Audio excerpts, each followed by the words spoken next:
Bienvenue sur le podcast Kiffe ton biz.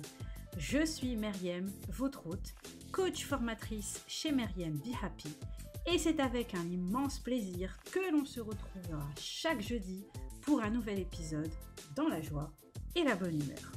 Passionnée par l'entrepreneuriat, où j'ai débarqué en 2012 avec une boutique en ligne de confiserie, je me suis découvert une réelle passion pour le digital. Aujourd'hui, mon objectif est de vous aider et vous booster dans votre quotidien d'entrepreneur afin de créer et développer un business qui vous ressemble. Au programme donc, entrepreneuriat au féminin, marketing digital, organisation, développement personnel, mais aussi stratégie de contenu et réseaux sociaux. Selon moi, une entrepreneur épanouie est une entrepreneur qui réussit. C'est parti donc pour Ensemble kiffer ton biz. On s'installe bien confortablement pour l'épisode du jour.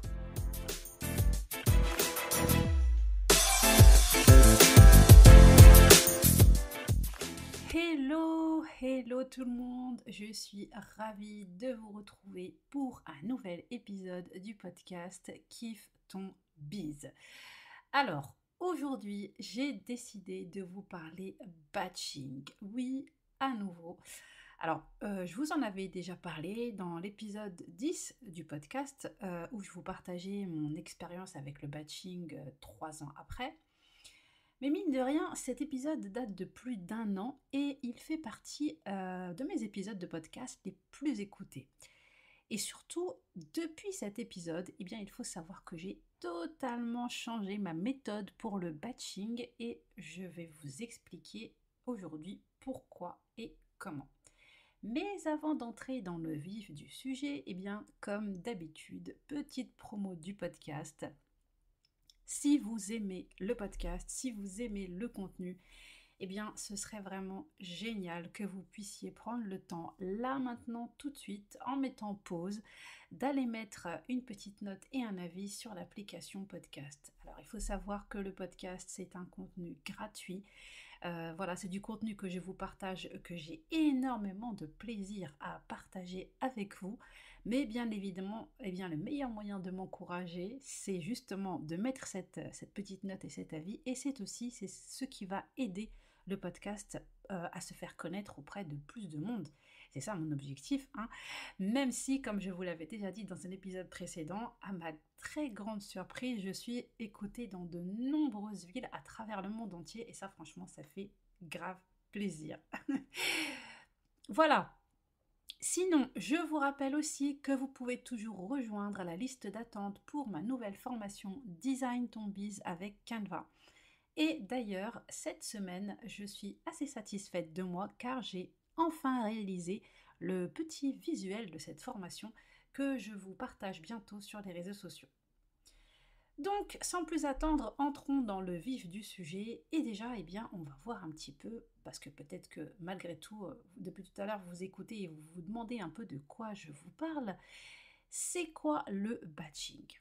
Donc, commençons par le commencement. Une petite définition s'impose si vous ne savez pas vraiment de quoi il s'agit. Vous avez sûrement déjà entendu parler du batching, mais pour autre chose que dans le domaine de l'entrepreneuriat. Je veux bien évidemment parler du très connu batch cooking. Concrètement, le batch cooking consiste à regrouper la préparation de plusieurs repas, voire de tous les repas de la semaine sur quelques heures. Alors, on commence par se poser, on planifie tous les menus de la semaine et hop, on se met au fourneau. Ensuite, on met tout ça au frais ou alors au congélateur et du coup, durant la semaine, on aura juste à chauffer ou à décongeler et réchauffer. Une de mes connaissances d'ailleurs faisait du batch cooking. Elle avait l'habitude de le faire le dimanche matin. Et en fait, toute sa petite famille mettait la main à la pâte, mari, enfant. Du coup, ça allait beaucoup plus vite et en même temps, c'était un petit moment un peu convivial. Alors, par exemple, on va préparer une quantité de riz et aussi à côté, plusieurs sauces. Ça peut être une solution. Ou encore, eh bien, si on décide de cuisiner des pommes de terre, eh bien, on va en profiter pour faire une purée, pour faire un gratin, voilà, pour faire plusieurs déclinaisons. Donc en fait, vous l'aurez compris, le batching, c'est le fait de regrouper des tâches similaires et ensuite de les effectuer les unes après les autres en un temps limité. Et c'est tout à fait possible eh bien, de le faire pour ce business, et c'est pour son business, pardon, et c'est ce dont on va parler aujourd'hui. Oui, je n'allais pas vous parler cuisine, je vous rassure. Bon, même si en tant que maman et entrepreneur, des astuces organisation cuisine sont toujours bonnes à prendre, on est bien d'accord. Le batching, c'est vraiment une excellente alternative au multitasking qui, contrairement à ce que l'on pense toutes, est totalement contre-productif et aussi très énergivore. Alors bien évidemment, eh bien, libre à chacun de pratiquer le batching comme il le souhaite, une fois par jour, une fois par semaine, par mois, etc. C'est vraiment selon votre rythme. Quels sont les avantages du batching? Alors le batching va vous permettre, en tant qu'entrepreneur, d'atteindre et de booster votre productivité et même de totalement révolutionner votre organisation. Il faut savoir que de nombreux entrepreneurs connus, tels que Tim Ferriss, pratiquent le batching au quotidien et ne cessent d'en vanter les mérites.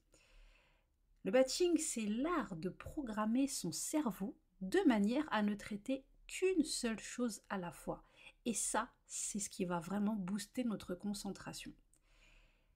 Parmi les avantages du batching, donc, on peut citer bien déjà le gain de temps, car on se disperse moins, contrairement au multitasking, comme je vous le disais juste avant, et on réduit aussi le temps de mise en route. La concentration, car le fait de ne traiter qu'une chose à la fois va éviter de devoir se reconcentrer pour une nouvelle tâche. On est vraiment en mode une chose après l'autre. La productivité, car on va vraiment bosser de manière efficace, car trop souvent, en tant qu'entrepreneur, justement, eh bien, on se rend compte que l'on bosse beaucoup, vraiment beaucoup de temps. Il y a des moments où on va se dire waouh, j'ai été posé devant mon ordinateur depuis ce matin, là il est 23h ou il est minuit, et au final, eh bien, on se rend compte qu'il n'y a pas vraiment de résultats concrets. Et donc ça va nous éviter ce genre de choses. Le batching va nous éviter ce genre de constat. Et enfin, eh bien avec le temps, on va être beaucoup moins stressé, ce qui va aussi énormément nous soulager au niveau de notre chère charge mentale. Alors comment mettre en place le batching? Comme je vous le disais en introduction, avec le temps, je me suis rendu compte que je m'y prenais mal. Ma technique batching n'était pas aussi optimale que je ne le pensais. À la base, je faisais des journées ou des demi-journées batching. Par exemple, typiquement, durant une matinée, je m'occupais de mes réseaux sociaux. Donc ça allait de la recherche d'idées, à la rédaction, à la réalisation du visuel, etc., jusqu'à la programmation. Alors oui, ça portait ses fruits, comme j'en ai parlé dans l'épisode de podcast que je vous ai cité, c'est vrai. Mais je n'étais pas aussi productive que je ne le suis depuis que j'ai changé ma méthode, depuis que j'ai revu cette méthode. Et je vous propose de voir comment la mettre en place, donc comment mettre en place le batching de manière vraiment efficace. Alors premièrement, vous allez commencer par vous créer des blocs de temps selon votre planning et tous les contenus que vous avez l'habitude de créer. Donc, pour vos réseaux sociaux, votre podcast si vous en avez un, votre chaîne YouTube si vous en avez une, votre blog, etc. Ensuite, vous faites une liste de toutes vos tâches en prenant bien soin de diviser celles qui sont les plus grandes. Exemple, pour un post sur Instagram, eh bien vous allez détailler tout le process nécessaire. Pour un réel, tout le process nécessaire aussi, et ainsi de suite. Troisièmement, vous faites le point sur tout ce que vous pouvez faire ensemble, par lot, et vous dispatchez selon des blocs de temps durant les jours de la semaine. Alors on pourrait par exemple avoir le lundi matin, ça va être recherche d'idées pour tous vos contenus, ce qui vous permettrait ensuite de les caser dans votre calendrier éditorial. Le lundi après-midi pourrait être consacré à la préparation de votre calendrier éditorial avec toutes ces idées. Le mardi matin, ce serait le moment rédaction. Donc là, typiquement, tout ce qui concerne vos contenus écrits. Les légendes de vos posts, articles de blog, scripts de podcast, etc. Le mardi après-midi, là, vous seriez sur Canva pour la réalisation de tous vos visuels. Le mercredi matin, tournage de toutes vos vidéos. Donc là, ça pourrait être vos réels, vos vidéos Instagram, vidéos YouTube, parce que là, du coup, vous allez profiter du fait d'avoir sorti tout votre matériel nécessaire justement pour tourner vos vidéos, du fait aussi d'être pimpé pour pouvoir vous filmer si jamais vous décidez de vous filmer face caméra, etc. Le mercredi après-midi, ça pourrait être consacré du coup au montage de toutes vos vidéos. Le jeudi matin, vous pourriez le consacrer à de l'enregistrement de vos podcasts et ensuite au montage. Le jeudi après-midi, vous pourriez le consacrer à trier et répondre à vos emails, etc., etc. Et donc tout ça, tout au long de votre semaine, ça dépend si vous bossez du lundi au vendredi ou si vous ne bossez que je vais y arriver. Si vous ne travaillez que le lundi, le mardi, le jeudi, le vendredi, voilà, vraiment ça c'est en fonction de votre planning et en fonction des blocs de temps que vous aurez décidé, comme je vous l'ai dit juste avant. Et puis, vous pourriez prévoir un moment ou deux dans la journée pour répondre à vos DM et à vos commentaires. Mais ça, vraiment pas plus, pour justement éviter de vous disperser. Et aussi, vous allez prévoir un moment pour programmer tous vos contenus avec les outils adaptés, avec vos outils que vous avez l'habitude d'utiliser. Cela, va vous permettre de produire plus de contenu. Pour ma part, j'enregistre généralement 2 ou 3 vidéos YouTube en même temps. Et c'est la même chose pour mon podcast. Donc, voilà comment j'ai vraiment gagné du temps. Car dorénavant, j'ai mes moments vidéo, podcast, visuel, rédaction de posts, etc. Alors qu'avant, je perdais du temps en fait en faisant un épisode de podcast, en le rédigeant, en l'enregistrant, le montant, le programmant, etc. Et après, je recommençais pour un autre épisode. Donc je faisais le même process et je renouvelais. Alors oui, ma méthode était un peu contre-productive, même si, comme je vous le disais dans l'épisode dont je vous ai parlé, elle m'a tout de même aidé à améliorer mon organisation. Alors, à vous de prendre le temps de bien mettre à plat toutes vos tâches de votre quotidien d'entrepreneur pour voir lesquelles vous pouvez regrouper par lot. Et ensuite, il n'y aura plus qu'à vous y mettre.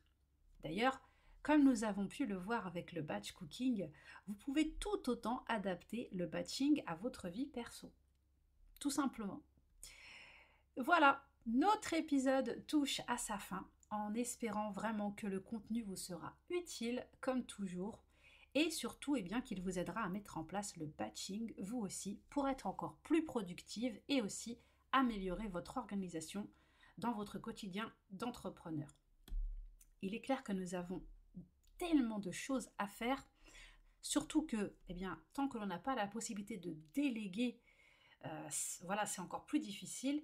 Et donc, toutes les tâches de notre business reposent sur nos seules épaules. Il nous faut donc optimiser un maximum notre précieux temps et clairement, le batching va vous y aider. Voilà, c'est tout pour cette semaine. Merci beaucoup pour votre écoute et pour votre fidélité. N'hésitez pas, si vous écoutez le podcast, à me taguer sur les réseaux sociaux, sur Instagram où je suis la plus active. Ça me fera vraiment super plaisir de savoir que vous m'écoutez. Peu importe, en cuisinant, en faisant le ménage ou en conduisant. En tout cas, merci beaucoup de votre fidélité. Prenez bien soin de vous et on se retrouve très vite pour un nouvel épisode. Ciao, ciao! Merci d'avoir écouté l'épisode jusqu'au bout.